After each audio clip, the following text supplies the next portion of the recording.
The 2023 NFL Draft has come to a close, so let's recap what happened to our Arizona State Sun Devil products on this edition of the Locked On Sun Devils podcast. Are Locked On Sun Devils, your daily podcast on the Arizona State Sun Devils, part of the Locked On Podcast Network, your team every day.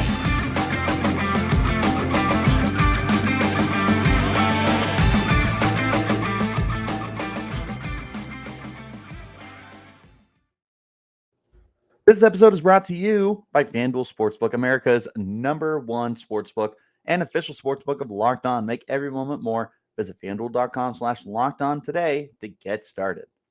Hello, everyone, and welcome back to the Locked On Sun Devils podcast, part of the Locked On Podcast Network, your team every day. My name is Richie Bradshaw, and I will be your guide for everything Arizona State Sun Devils. Thank you guys, as always, for tuning in wherever you're getting your podcast. Make sure that you hit like and subscribe and turn on notifications to get an update whenever we post new content. Stay in touch by following me on Twitter at RichieBrads36 and the podcast as well at LO_Sun Devils. This is our recap of the 2023 NFL Draft specific to Arizona State. How many players were drafted? Of the undrafted players, where did they end up? That's what we're gonna recap for you on this episode. So we're going to start off with the unfortunate news that there was only a single Sun Devil to be drafted. I believe that there should have been two. There was only one, and that one player was the one that I think just about everyone felt the most confident was going to be selected, and that, of course, being Nesta Jade Silvera. Silvera was a starting defensive tackle for us last year. A very powerful dude, very stout, and has the ability to anchor. He can move around the defensive line very well. He's a lot quicker than you would expect for someone at his size. He's got potential leadership skills. He's somebody who's not there to make friends. He's there to make enemies, and he's there to make football plays. Not a surprise that this was the only Sun Devil to be drafted. If there was only one player to be drafted, I feel like Silvera was definitely that guy. And that's what ended up being the case. He ended up going in the 7th round with the 231st overall pick. I have 233rd for some reason in my notes, but 231st pick in the 2023 NFL Draft by the Las Vegas Raiders. This is a really fun defensive line that they have, that they've been adding quite a bit of ammo to. So they spent 3 draft picks on the defensive line, including first-round pick Tyree Wilson, sorry for hitting my mic, off the edge, and then Byron Young, the Alabama defensive tackle, not Byron Young, the defensive end from Tennessee. They added him as well, and then Nesta Jade Silvera. So looking at this defensive line, there's been quite a bit of investments onto a group that already had some interesting competition with Max Crosby, who's a Pro Bowler, and Chandler Jones, who's a future Hall of Famer. There's a lot to like on this defensive line. Silvera feels like one of the investments here to continue making what could be a strong unit even stronger, and just really adding more investments to a position to solidify a strength. That feels like what Silvera was. And obviously he was a 7th round pick, so the expectations are going to be at the very minimum for the Raiders, for their fans, and for his expectations at the next level. But I still stand by. I think that Silvera is a very talented football player and someone who could potentially outplay his draft position. I think that if he's willing to put in the work to be able to perfect his craft and overall become a better football player, I feel like he's got the talent to play in the NFL longer than the average is, I want to say, like 3 years. Basically, out of his contract, I think that he could continue to play in the NFL. He'll be on a 4-year deal, obviously, as a signed draft pick. From here, it's just going to be up to him what he does with it. This is not going to be an easy competition by any means. There's a lot of really talented guys in that defensive line. For what it's worth, he will be getting to play with another Arizona State Sun Devil in Darian Butler, who was undrafted last year in 2022 and is one of the original man crushes of the Locked On Sun Devils podcast for the OG listeners way back when. But they didn't get to play with each other, so it's not like Butler's going to be able to vouch for Silvera. Silvera was only a 1-year player with Arizona State, and he came in the year after Butler left. So that's a cool story that there's 2 Sun Devils on the defense, but it's not exactly going to really, really benefit Silvera in any way, shape, or form. You could also say the same thing about the fact that they do have, Antonio Pierce on the coaching staff, because he was one of the, what do you call him? He was a coordinator. I don't know why I'm struggling so much. He was the defensive coordinator for the Sun Devils in 2021, but again, he didn't get to work with Silvera. So while there are some Sun Devil connections here on the Raiders, they're really not going to benefit him the way that they might benefit some of the other guys. So I wouldn't read too much into that. You definitely just kind of like the idea that they seem to like Sun Devils, but again, it's nothing worth reaching too far into. But the bottom line, there was one Sun Devil drafted for the team. It was by the Raiders. It's Nesta Jade Silvera. I really like his fit. Got to talk to you guys about our friends over at FanDuel. It's time to make a fast break during the NBA playoffs. Right now, new customers can get a no-sweat first bet up to $1,000. That's $1,000 back in bonus bets if your first bet doesn't win. And I love betting on FanDuel. There's great promotions every day. It's a safe and secure app, and you get paid instantly. Bottom line, there's no better place to bet on all the playoff action than America's #1 sportsbook. Visit FanDuel.com/locked-on and get a no-sweat first bet up to $1,000. That's FanDuel.com/locked-on. FanDuel, official sports betting partner of the NBA. Make sure that you guys are tuning in to tomorrow's edition of the podcast as we take a look at the 2024 draft and discuss which Sun Devils could be making the leap there. That's for my everydayers. That's for anyone who's interested. Tune in to the Locked On Sun Devils podcast. All right. There were a handful of undrafted players, and I want to make a specific notice of Xavier X Valladay before we dive into the other guys and then some dudes that I'm surprised haven't been picked up. So let's go ahead and hop in there with Valladay. So the reason why I highlight Valladay is the contract that he signed is almost equivalent to what's been compared as like a 6th-round draft pick. Let me explain. Valladay was a highly productive player at Arizona State, and one of the guys that I was stunned was not drafted, not even so much because he was a Sun Devil, but because he was highly productive during his 5 years in college. There's a lot of really good, exciting upside to him, and it felt like for a position that's been devalued, he feels like the perfect late-round guy that teams just eat up, and they love to throw on the football field and get what they can out of him. Valladay felt like one of those kind of players, but the NFL disagreed in the sense of spending that draft pick on him. Where they did agree, or at least Valladay's agent was able to get them agree, was with this contract. And it's so interesting to me. I don't know who Valladay's agent is, but he was able to get Xavier quite the deal. So Valladay goes undrafted. He signs with the Houston Texans on a 3-year contract, and he will, as a signing bonus, have guaranteed money up to $175,000. That is the similar amount. I'm reading this verbatim, by the way, from Sun Devil Source. This is all over the place.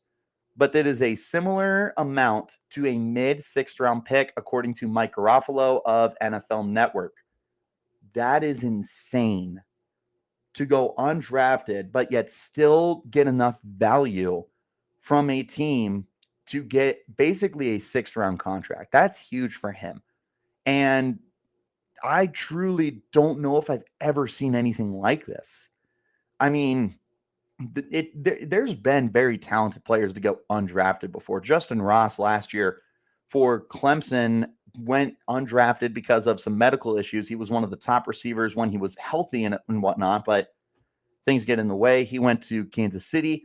I don't know the details of his contract off the top of my head. That's probably the most high-profile name I can remember going undrafted. Maybe you could go, over 10 years back to Vontaze Burfict, another Arizona State player. Like, there's been lots of high-profile names that have gone undrafted before, but to get a 6th-round pick, or not a 6th-round pick, sorry, I'm like stumbling on my words. Like a 6th-round picks worthy contract is crazy to me. And if this is more common than I realize, then it's simply because I've never seen it happen to an Arizona State Sun Devil before. This is a really great job by Valladay's agent to be able to get him this kind of contract as an undrafted player. Not just that, but a running back. I mentioned this is a position that's generally devalued by professional football teams. They don't want to pay money at that position. And don't get me wrong, $175,000 is absolutely nothing to the bank account of these guys when it comes to paying running backs. But still, this guy wasn't even drafted, and they were able to get him that much as a signing bonus. That's awesome. He should be on a 3-year deal. He'll be in Houston, and there's going to be a good opportunity there. Dameon Pierce last year was an absolute stud at the running back spot, and when he was healthy, looked like he could have contended for Offensive Rookie of the Year. They bring in Devin Singletary as well to be one of the depth pieces in that backfield, and then you can slot in Valladay, considering this contract, but considering the talent as well, probably as running back 3 right now. I don't see any outstanding reason why he shouldn't make the final roster for them. And it'll be really interesting to see what ends up coming out of such a nice contract for him. But I'm really excited for Valladay. I'm really excited for the opportunity he's been given, and I hope that he's able to make the most out of it, because clearly his agent has done some outstanding maneuvering to be able to place him in this kind of a position. One more time, I want to make sure that all my listeners, including my everydayers, get that shout out to know to tune in tomorrow as we take a look at some Sun Devils that I will be predicting will be selected in the 2024 NFL Draft. All right. As of right now, as of 10 o'clock Sunday night, April 30th, there have been 3 players from Arizona State's team last year to sign as undrafted players. I'm going to name them real quick, and I'm going to go over a handful of guys I'm surprised haven't signed yet. Let's start with the hometown kid, Kyle Soelle, who ends up signing with the Arizona Cardinals. Love to see it. This is a team that's going through major changes with a new identity at general manager with Monty Ossenfort and a new head coach, Jonathan Gannon.